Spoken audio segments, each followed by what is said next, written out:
Hi, welcome back to Stony Point Forge.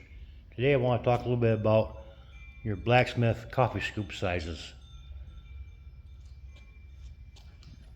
Everybody's been making their coffee scoops with a 2.5 inch diameter disc formed around a 2-inch ball bearing. This one I decided to go with an 1 3/4 ball bearing.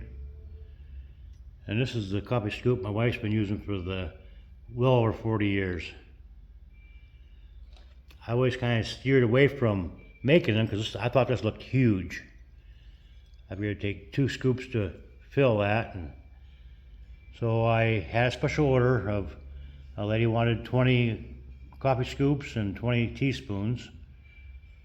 So I've cut a few extra out and played around with them this weekend, and I'll show you what I come up with. They don't hold nearly as much as I thought they would.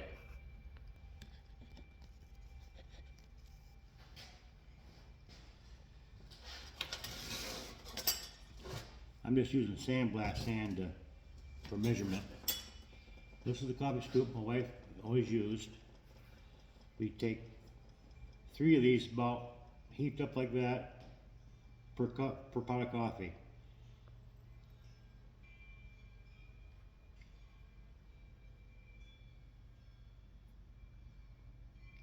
And I was actually shocked that 1 scoop is equal to a half of, or a level scoop of this 2-inch formed metal coffee scoop. So it doesn't hold as much as I thought it was going to. Now, I kind of like the one I formed with a 1 3/4 ball bearing. It's smaller in diameter, holds the exact same amount.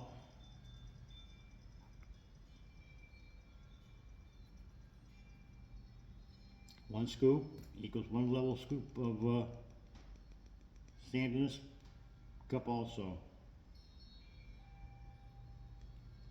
So I guess I'll be adding those to my website next. But it looks kind of deceiving on size. I really thought that was bigger than what it was. Thank you. Catch me on the next one.